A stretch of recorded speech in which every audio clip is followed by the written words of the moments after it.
Our sponsor this month is Published, an affiliate of Village Voices. Published offers all author services from writing tips, critiques, manuscript evaluations, and editing, as well as tips to help you become published.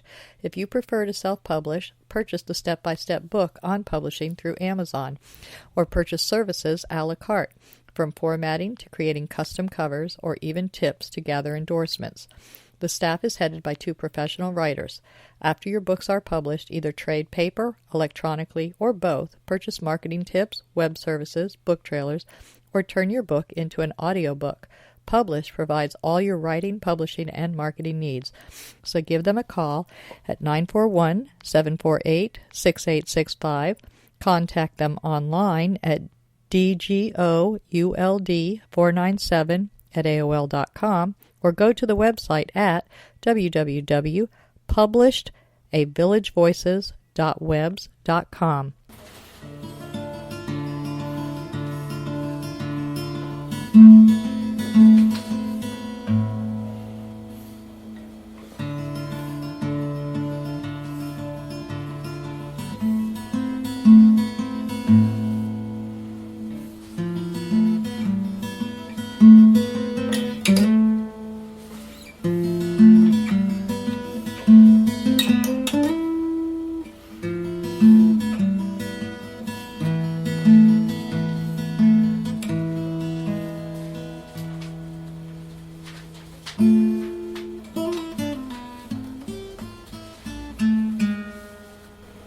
Good afternoon. Welcome to Culture Coast. Today we are rejoining Michael D'Angelo to further discuss life among the ordinary, completing our nation's great unfinished business. Last week we left off talking about his book and how people will be able to change the misdirection that our government is currently going in. So we'll jump right in. Hi, Michael. I'm glad to be continuing our conversation. Hi, Mike. How are you today? I'm doing well, Donna. How are you? I'm good. And let me bring you to a place which maybe segues into another question you might have. But human nature being what it is, one of the greatest motivators of human conduct, how to get people to act or not to act, is Fear. to scare them. Fear. And that is what the political parties have been doing for some time now. And specifically the Republican Party over the past 20 years? Well, let's just confine ourselves to this century, from President Bush and the neocons, his movement with Cheney and Rumsfeld and that whole group of people running things. Wag the dog. Yeah, it's sort of like do as we say or we're all doomed. And the lemmings, the sheep, come running. And you have people who studied Nazi Germany saying that Hitler was saying the same thing to the Germans in the 1930s. And everybody followed because that's what he said they had to do, and everybody they would be destroyed. I think it was Goring, one of the generals of Hitler, said, it's the same in every culture. You tell the people that they're under attack and that they must follow you to protect themselves and protect their country, and that's how you get it done. And that's what we've gone through. And I think that's what we've gone through, and that's what the President Obama, is having a heck of a time trying to sort of calm the fears. Yeah, just sort of bring us down from that. And then we've got Fox News trying to make the fear stronger so that their party will win. Fox News, in my view, is nothing more than an arm of the political right. I totally agree. Now, why should people read your book? What are they going to get from it? Well, what we're challenged to do is, society is not restful right now. And there's a reason for that. The wealth disparity is at record levels historically. Is it worse than it was in France when Marie Antoinette was slaughtered? I'm not sure. Okay. I'm not an expert on France. But I will say that in America, the Railroad Baron time period? Well, yeah, even Industrial Revolution. Yes, it's at a record level right now. Wealth disparity. There's a fact that I came across in my research that evolved this book to a message, which we'll get to the answer to your question, which it is that the 400 richest Americans possess more wealth than the bottom 150 million, the bottom half of the country combined. I can't get past that fact. It's morally indefensible as far as I'm concerned. And what the hell do they need it for? Well, You can only buy so much. it goes back to human nature and greed and how much you need, and the answer is greed is very powerful. And it's, no matter how much I have, I just need a little more. And that started pretty much in our country in the 80s. It- I no, mean, no, we've always it- had greed. It started. We talked about this a little bit before the interview started. It started with an argument, a discussion that turned into an argument between Alexander Hamilton and Thomas Jefferson in the administration of George Washington in the 1790s. And deciding that this should be a capitalist country versus what other kind was there? What should be our economic system is a broader question. What kind of economic systems existed in other countries at that time? At the time, Madison was charged with sort of the project, the term paper to come up with a constitution, study everything that's ever been done before. But I'm just wondering, they came from England, which was a monarchy, but it's still, what kind of system did they have there? Was it not capitalist? Yes, we are based upon, Hamilton took that end of it. He was the Secretary of the Treasury, and his recommendation to President Washington was capitalism on the British model, whose success was the envy of Western civilization. All right, and that sounds like it would make sense. What do you know what kind of economic system France had? Because we were also looking at them. I mean, they gave us the Statue of Liberty, and that they had just had their monarch overthrown. So how were they running things? Well, they were running in parallel. So they were Their also revolution capitalists. was running in parallel with ours. The And- French Revolution and the And they American became Revolution. capitalists as well. They became capitalist. But theirs tends to be more socialism. Socialism, communism did not become factors until the next century. the Bolshevik Revolution in Russia in 1917.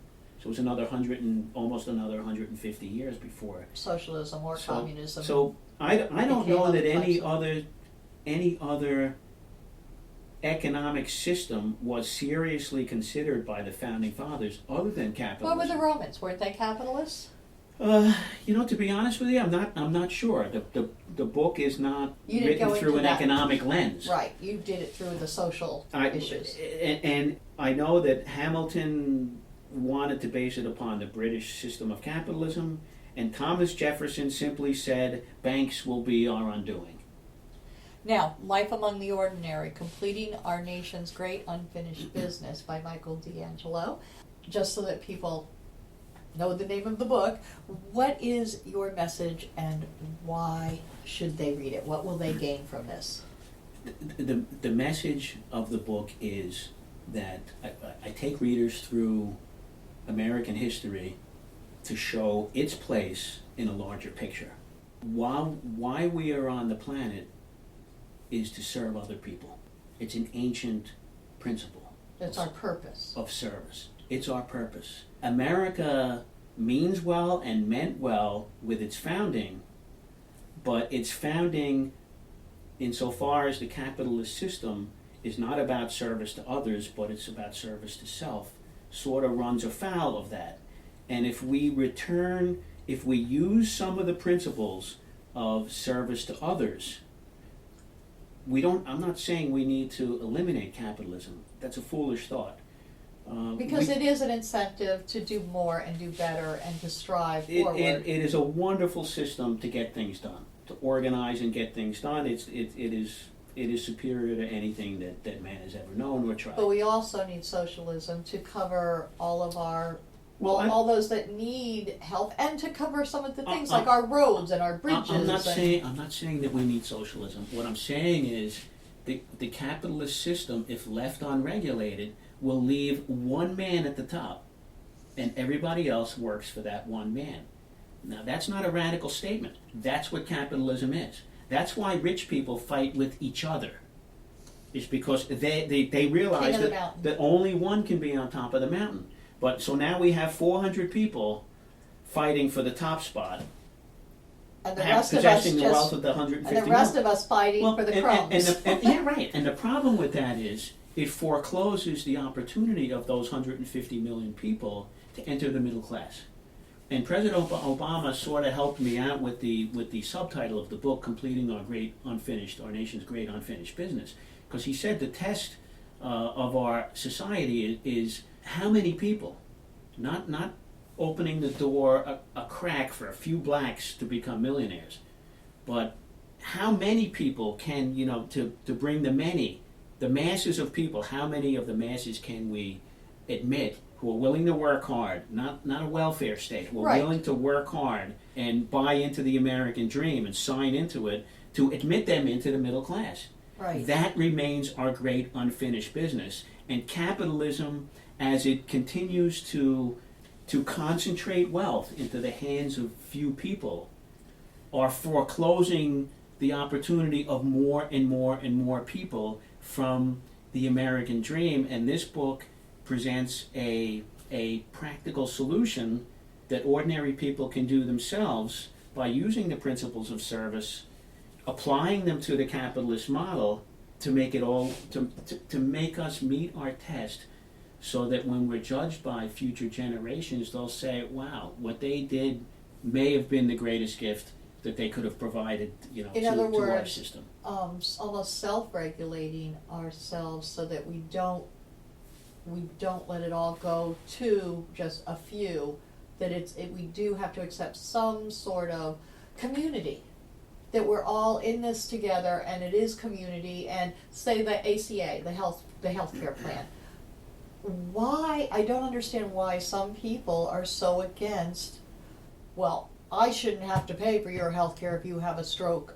I didn't really expect you to pay for it. But if we have 10 people who had strokes and 5 who have cancer of this and 6 who have MS and other things are all popping up, and the rest of the community isn't there for them, what are we even here for? What is it that where is the age of Aquarius? And what those people miss is that the whole idea of throwing out names, calling people socialists.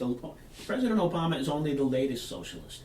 FDR was called a socialist. The founding fathers were called socialists because the compact of the 50 states is a collective. Equal. It's and they were created collective. equal. It's collective responsibility. It's a social compact of the 50 states. So all the people who are so hell-bent against socialism need to get a grip on the fact that the Union of the United States is a community. is based upon a collective identity, Yes, a and we're responsibility community. to each other. And that's something that we seem to have lost. So, do you actually have a plan in here for individuals to start to attain that, or is it we have to start working together as a community to attain this? It's both, I It's would both. say. Okay. It's both. It's not a get rich quick book. It is not. You're not going to. I can attest to that. Well, wait. You've already admitted that you had a nice, comfortable life through that middle section where you were working, and there's a lot of people who haven't even made that to get to that comfortable. I'm comfortable.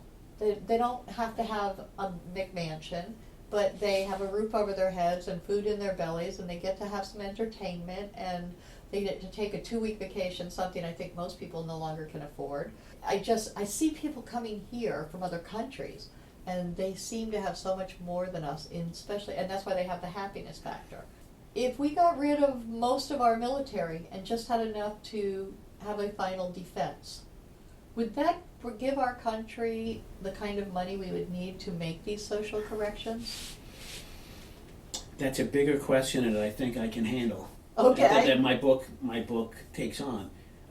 What I say in the book is that ordinary people can figure it out. It doesn't take experts. It doesn't take expertise. If ordinary people are empowered, then we can solve the problems. But the founding fathers put a steering mechanism on our government, and the steering mechanism is the legislative branch, the U.S. Congress. And over the centuries, the 200 and some odd years that we exist, some legislative customs, shall we say, have developed that have turned congressional office from a place of from a post of honor to a place of profit. So they go there and they get rich. And that's why we consider the system itself corrupt now. So, and it's been that way. It was designed that way by Alexander Hamilton, with getting greed behind the human vice of greed behind the system as the motivation. It was designed that way. So when for example Elizabeth Warren talks about the game is rigged, essentially she is articulating, it's the present articulation of Thomas Jefferson's objection to Alexander Hamilton's system 200 and something years ago. Now, she doesn't want to get rid of capitalism, though. Nor That's not her nor did intent. Jefferson. Okay. But They wanted the to, frustration to is a common. rein in the greed. The frustration is a common frustration. It resonates today, but it goes all the way back to Thomas Jefferson. And my thought is, if the only thing I propose in the book is only one solution. It's not a whole series of a zillion solutions that are, practically speaking, unworkable. But if we take Congress and we return it to a place where service is done, and not in a place where individuals get rich from big money special interests coming in and owning our government. Yeah. Our congressmen are their puppets, but at the same time they're rich puppets. So we need to protect the legislative branch, insulate it from the powerful economic forces Of that corruption. tend to corrupt it. Yes, it has been corrupt. And my book lays out some practical solutions that if they are employed, then ordinary citizens who will be serving will fix all of the problems. The big money will get fixed. If we think we're spending too much on the military, they'll fix that because they're only there to fix that and not to get rich. Right. So that's what I focus on, returning service to others, the ancient principle, and not to serve themselves. They've tried to do that with different campaign refinance laws, but they fail every time because they're making their own laws. Yes, because a rule of human nature is they're not going to restrict their own power. That goes back to the Romans and Christ riding into And Jerusalem. they know better than us. Well, I think they truly believe that they know more about what they're doing than the rest of us, so they know better. One cannot reasonably expect someone to voluntarily give up a power that they've come to enjoy over a period of time. They're just not going to do it. So the good news is the fix is out there, and it's not all that complicated. Do we have to kill them all? The bad news is they're not going to do it themselves. So we have to kill them all. So we sort of have to kill them all. The way we do that, I believe, is the way I phrase it in the book. We have do we have the will? What we need is not more things. We need will. We need the will to change how Congress works. And they're not going to let it happen and they're easily. not going to let it happen. So the only way, the bad news is that the only way that what I propose will happen is the calling of a constitutional convention for that purpose. And how would that go about? What do people have to do to get a constitutional convention? There are a couple of ways that are set forth in the Constitution to do it, without belaboring the technicalities of that. The bigger point. It can be done without Congress's input? It has to be done without Congress's input. If we remember, the Constitution that we have right now is not our first; it's our second. And there was the first Constitution was called the Articles of Confederation. It only existed for 13 years at our nation's inception, and a constitutional convention was called back then because the first Constitution was so inept that there was some fear of internal Implosion? Yes, implosion, because there was just no way there was no steering mechanism there was a risk that internal stability would be lost, for lack of a better way to put it.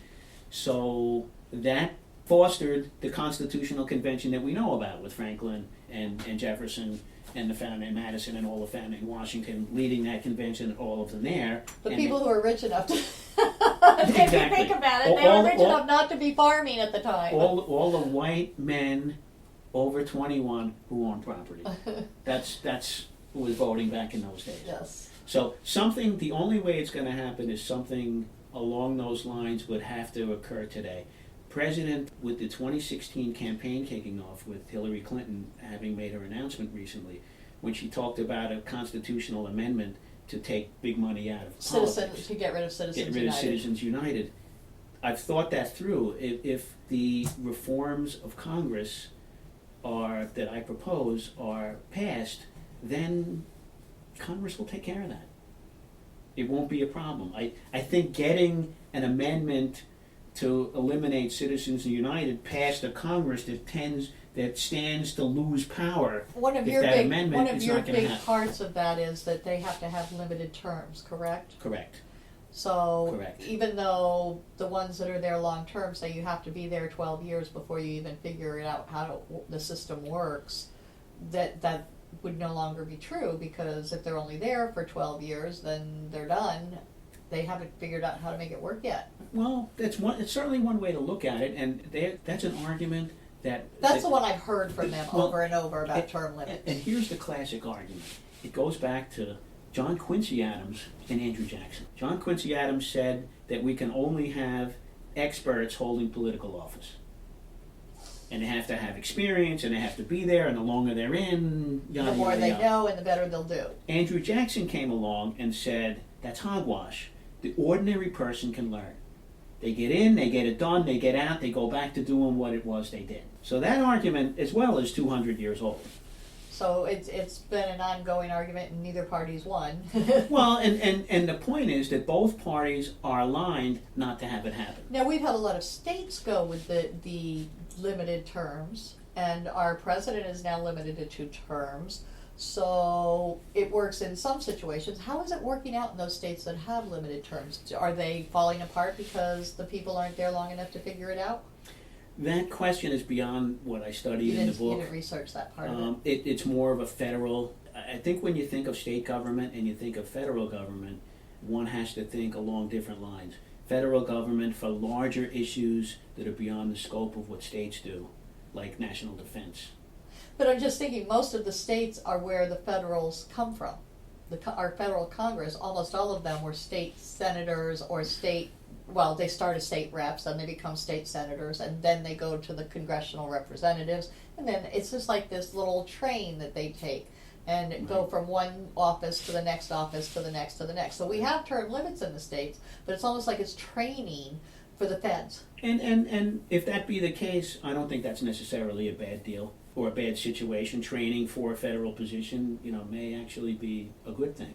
I think that the best Solution. sort of larger idea to come out of it is if a congressman understood when he went in, he was in for a time certain, and then he was out. So whatever it was he wanted to do, he better get to work and get it done. Because after that time, and I propose 12 years in my book, but I just throw it out as a number. It could be 6 years, it could be 12, it could be 18, it could be 24. It's whatever the people decide it is what it is. I throw 12 out as 2 terms, much as the executive branch is 2 terms. And it should be, it puts people on notice that it's about public service. They and felt that 4 terms for the president was too much. 8 years was all they wanted for any one president to rule. And in Andrew Jackson's time, there was talk about 1 term for 6 years. What Thomas Jefferson talked about, going back to the Founding Fathers, was our presidency is really 8 years. And the people get a choice at year 4 whether to affirm and give the president another 4. And that's sort of the way I think about the presidency these days. Yeah, and I think that Congress should be considered very similar. Okay, now for the we're getting close to our time up, and Life Among the Ordinary: Completing Our Nation's Great Unfinished Business is available on Amazon. And is that a CreateSpace? It's I don't know the mechanics, but if you Google, you go onto Amazon and Google "In Life Among the Ordinary," it's going to crop up on Amazon. It's going to crop up Kindle? Amazon, Kindle. You can buy it digital through Kindle.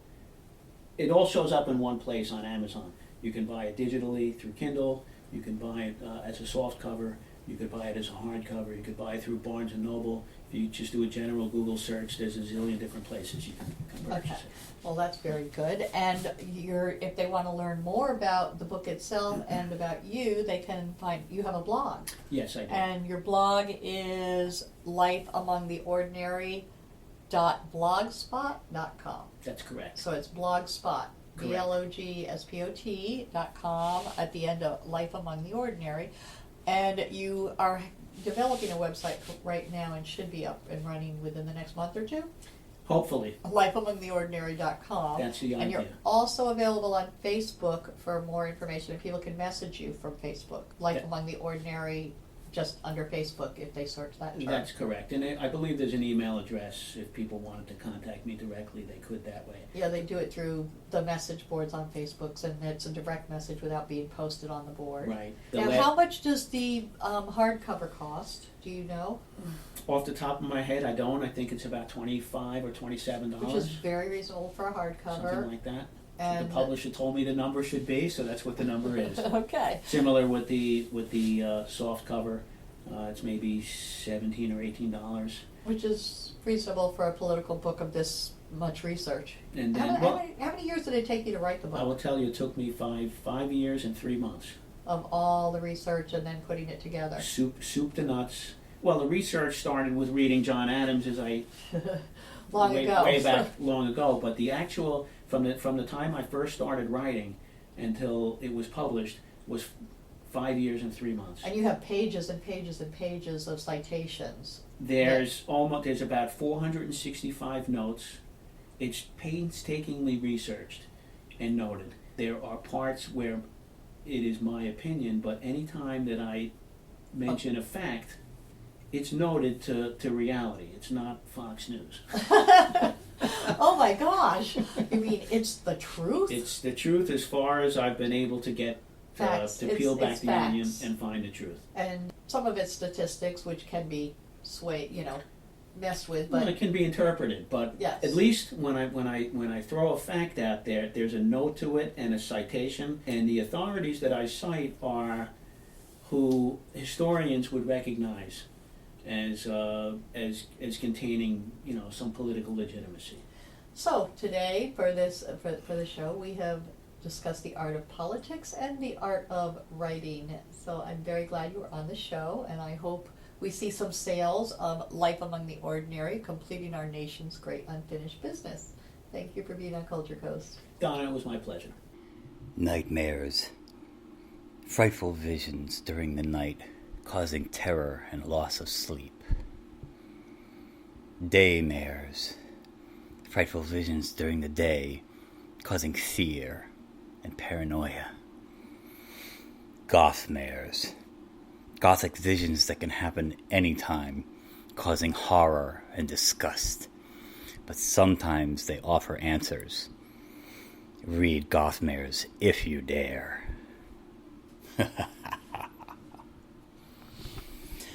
Gothmares, a young adult novel by Al Musitano, available on Amazon and fine bookstores everywhere. Village of the Arts, the largest artist colony in the state of Florida, located on 42 acres, includes artists, homes, galleries, gardens, and restaurants featuring handcrafted gifts, fine art sculptures, painting, photography, enviro art, healing arts, books, mystics, and musical variety.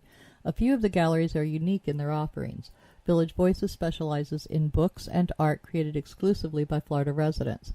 The Dancing Crane Gallery offers fine art, custom jewelry, and unique, innovative art.